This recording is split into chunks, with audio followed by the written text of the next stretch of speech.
When someone we love dies, it's tough. It hurts our hearts. And we have a lot of questions. I'm going to try to answer a few of those questions that my clients ask me.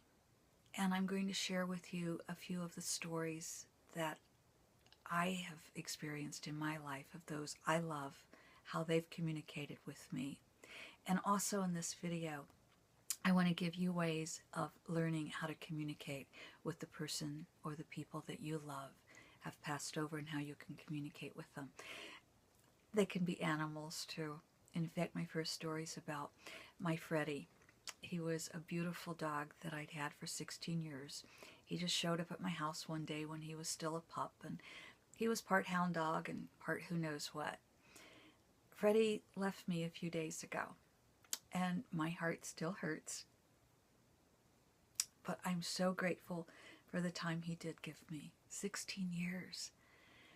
Well, I asked Freddie to give me a sign, and I was expecting that maybe I would hear him bark, which is a fairly common sign. I might see him out of my peripheral vision, which is another common sign. But I didn't get any of that. And so I was kind of wondering, Freddie, have you made it over to the other side? Are you doing okay? Give me a sign, please. Well, I kind of felt like I needed to go for a walk. And so Daisy, my other dog, and I started out for a walk. And Daisy kind of held back. That's very unusual for Daisy. She usually wants to be right there on top of me. But this time she was holding back.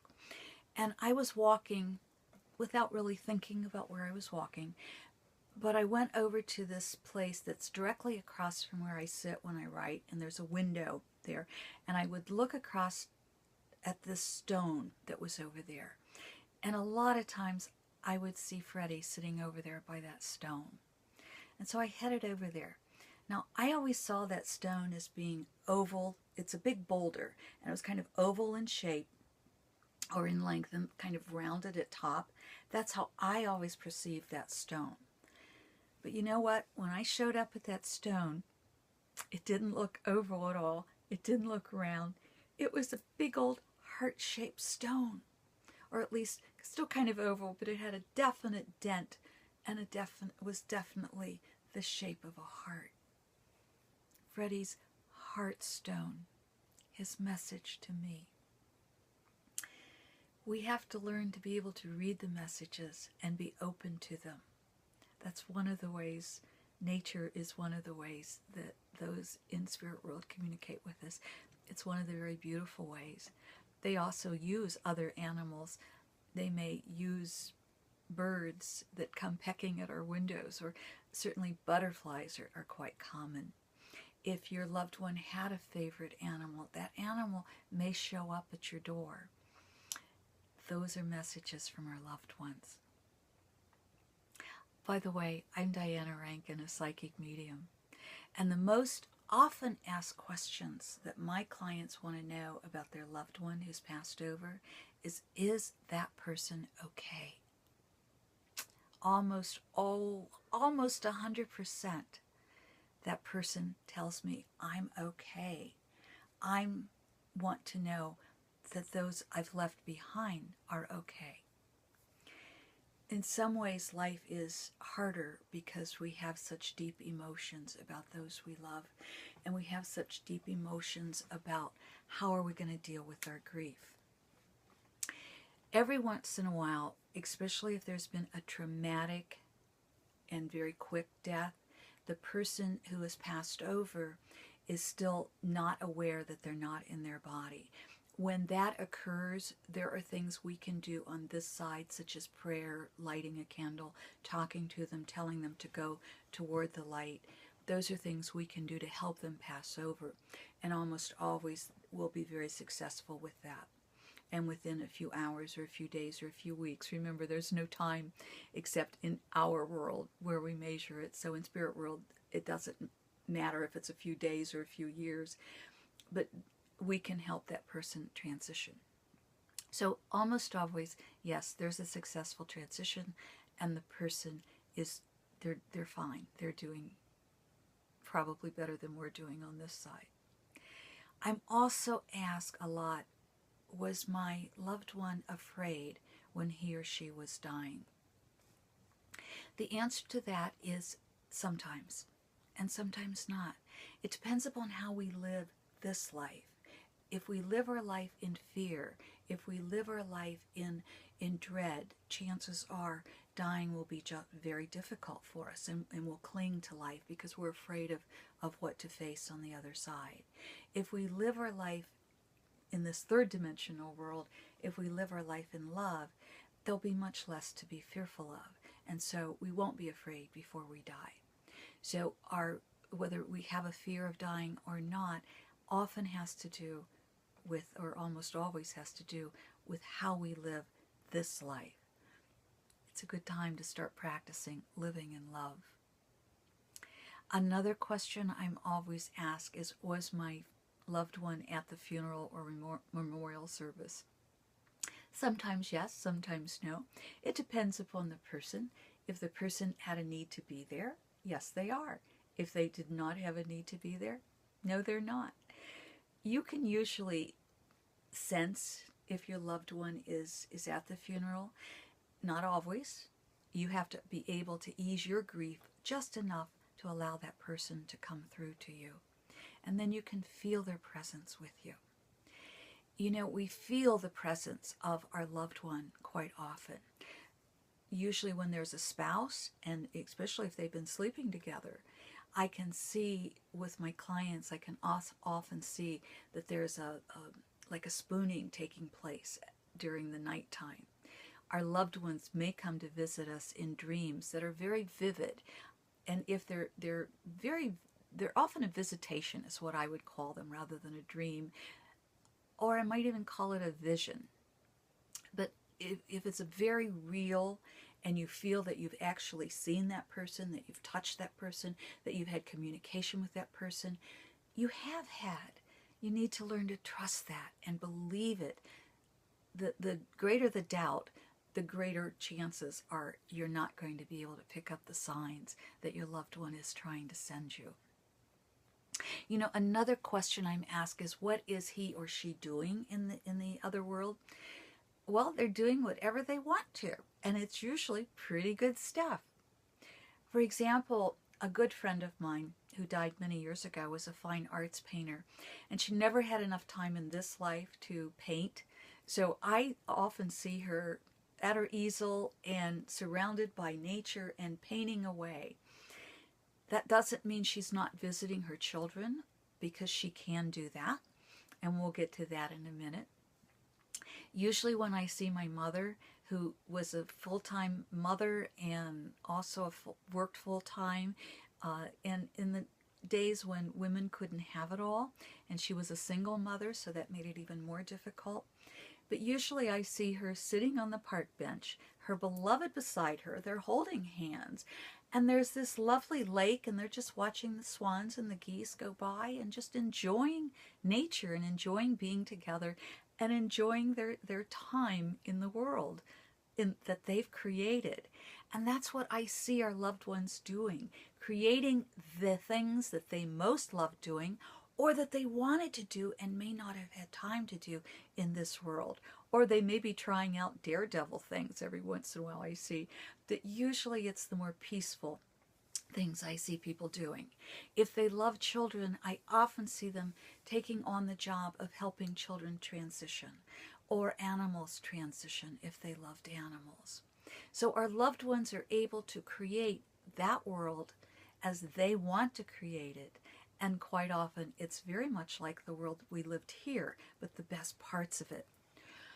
We also have school to go to, so we get to learn more. Learning never stops, and the more I learn, the more I know. I know so little, and there is so much more to life than we know, which takes us to our next question.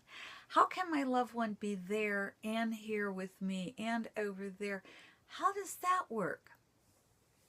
It's called bifurcation, which means our souls are huge. They are so much bigger than we recognize, so we can be in multiple places at the same time, because time doesn't exist in spirit world. It really doesn't even exist in this world, except we need it for communication purposes. So but we do have documented cases where people in body have been seen in more than one place at the same time. And they're documented. I believe Yogananda was seen in more than one place at the same time, as well as other yogis. So our loved ones in spirit world can do this. They also use electronics to communicate with us quite often, and they use electricity. I mentioned earlier my good friend Anne, and she would, whenever she wants to get my attention, she'll blink the lights. And I used to have to ask her to stop because I kept blowing out light bulbs. But now she'll blink the lights. And you can also ask them ask them for confirmation. So if Anne would blink the lights, I would just say, is that you, Anne? If it is, blink the light again, and the light would blink. Or if I really didn't have time right then to give it to Anne, I'd say, don't blink the lights anymore. Leave me alone right now. We'll talk later. You can do that one too. So electronics are also big. Another friend of mine, her name was Sherry, and Sherry communicated with me with the very first text I had ever received. It was on an old BlackBerry, and again, this goes back several years. I was at a picnic at the time with several friends, and one of the young women there was having a bit of a problem, and I said, well, come on, let's go for a walk. So she and I were out walking, and being a lot younger than me, she probably had a lot, or she did not probably, she did know technology a whole lot better than I knew it. And so we went out for a walk, and I got a text, and I didn't know how to answer it or what to do with it or what it was all about. But she showed me, and it turned out it was a text from a friend and a client who had recently passed. As I mentioned, her name was Sherry. And she sent me 3 happy faces and even a tune that sang a happy song. So she used the electronics. That was pretty strong. But there's another way that our loved ones communicate with us. I've noticed that with many of my clients, I tell them, well, listen to the radio. And so you may turn the radio on and you'll hear a tune that suddenly says, is a message that your loved one is giving to you, and you can hear it. It's often words that your loved one may have said or something of that nature. I had one client, and I said, I don't know what this means, but this is a message from your father. And he said, read the cartoons. She called me back later and said she and her father used to read Sunday morning cartoons together, or in the newspaper. And she said that particular Sunday morning was definitely a message from her father. It's exactly what she needed to hear from him at the time. So it's amazing how those in spirit world will communicate with us through the electronics and the electricity. And, they may turn the TV on. I have a lot of clients who tells me, my husband turned the TV on. And guess what the show was? His favorite. Those are just some of the ways. Another question I often get is, does my loved one miss us? Miss me? Miss our family? Yes, they do, but their grief is tied to our grief. The heavier our grief, by the way, the harder it is for them to communicate with us.